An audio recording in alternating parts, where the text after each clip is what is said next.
Ngomong-ngomong soal sejarah, di Jakarta ini ada loh masjid yang bersejarah, Rahma. Tapi kan di ibu kota ini memang banyak bangunan bersejarah, bukan cuma masjid kan, Pit ya. Tapi jadi emangnya kenapa? Ya, soalnya Intan akan mengajak kita untuk menilik pesona Islami di salah satu sudut Jakarta, yaitu Masjid Bersejarah Kampung Bandan. Wah, kayak dari namanya aja tuh kayaknya cantik dan menawan gitu ya, Pit ya.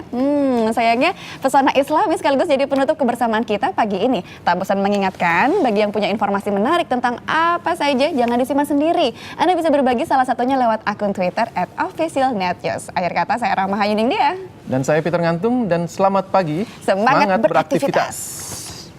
Smash.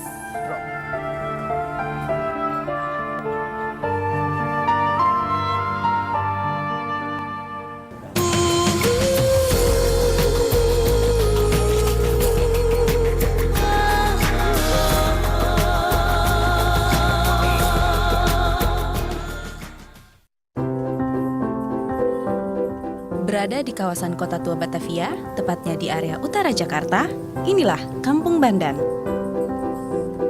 Seperti asal-usul namanya, Kampung Bandan menyimpan sejuta cerita. Ada yang mengatakan Bandan berasal dari banda, sebuah kata dalam bahasa Jawa bermakna ikat atau ikatan. Sebutan ini muncul karena pada era pendudukan Jepang, warga sering melihat serdadu menggiring para tahanan dengan tangan terikat dari dan ke pelabuhan Sunda Kelapa. Lain cerita, Banda merujuk pada gugus kepulauan di Provinsi Maluku. Alkisah, kawasan ini merupakan tempat pemerintah kolonial Belanda menampung orang-orang belian alias budak asal Banda. Kampung Bandan dulunya merupakan lokasi penampungan dari budak-budak Banda di Maluku pada zaman Hindia Belanda. Pada saat masa pemberontakan usai, budak-budak ini masih tetap tinggal di Kampung Bandan. Kini Kampung Bandan dijadikan salah satu tempat bersejarah yang dilindungi serta dijadikan cagar budaya oleh pemerintah DKI Jakarta.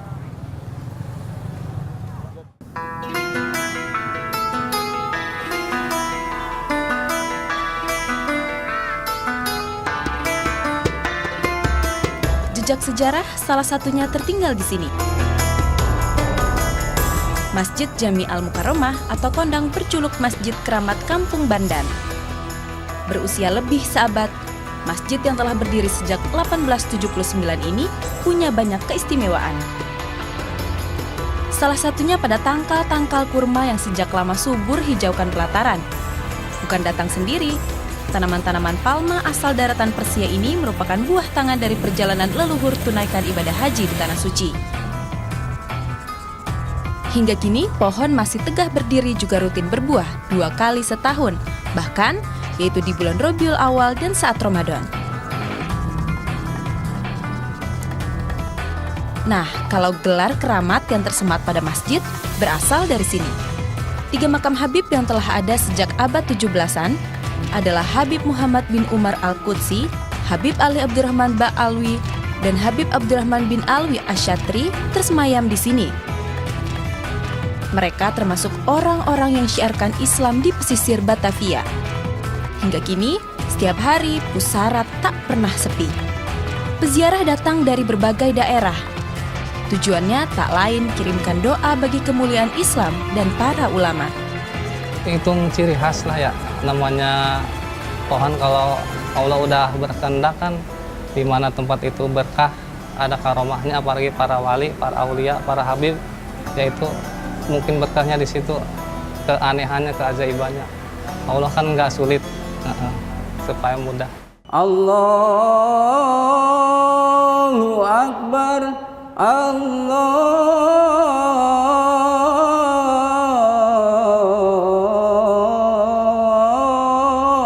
Akbar.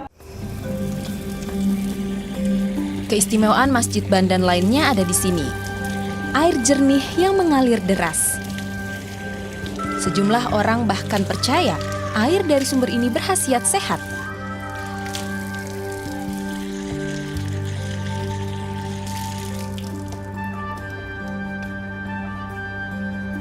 Airnya tidak asin dan juga tidak berwarna, padahal biasanya di kawasan Tanjung Priuk ini airnya berasa asin dan juga sedikit berwarna. Air ini juga dipercaya hampir sama dengan air Zam-Zam yang berada di kota Mekah. Masuk ke bangunan utama, sederhana, dan bersahaja.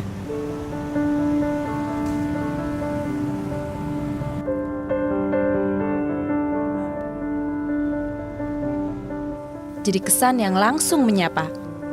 Atmosfernya sejuk tenang, sama sekali tak terasa bahwa masjid berada di tengah kawasan hiruk Tanjung Priuk.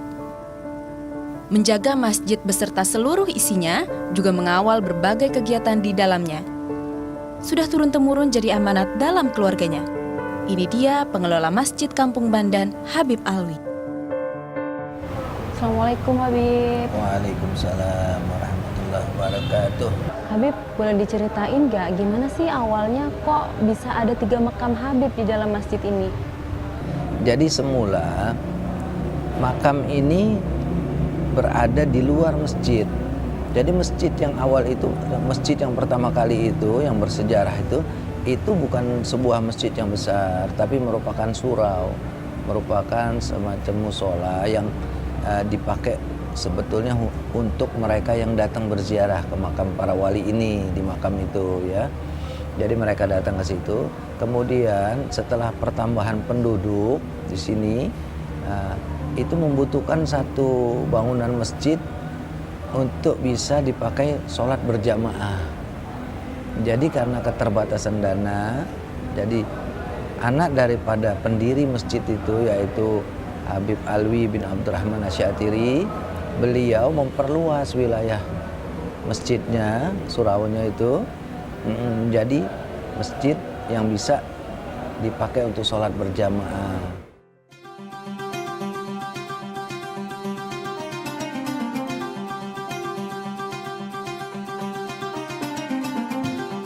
Tak sekedar berziarah, Masjid Kampung Bandan jadi tujuan jamaah selenggarakan berbagai tujuan. Tunaikan ibadah sholat tentunya, serta mengaji, berdoa, hingga belajar dan berdiskusi. Ada kegiatan rutin yang dilakukan setiap malam Jumat di Masjid Jami Al-Mukarromah ini, yakni banyak sekali peziarah yang datang baik dari Jakarta ataupun dari luar kota.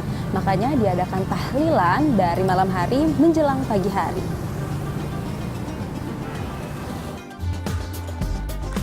Sempat alami sejumlah renovasi, tahun 1972 pemerintah provinsi tetapkannya sebagai salah satu bangunan istimewa warisan luhur budaya daerah.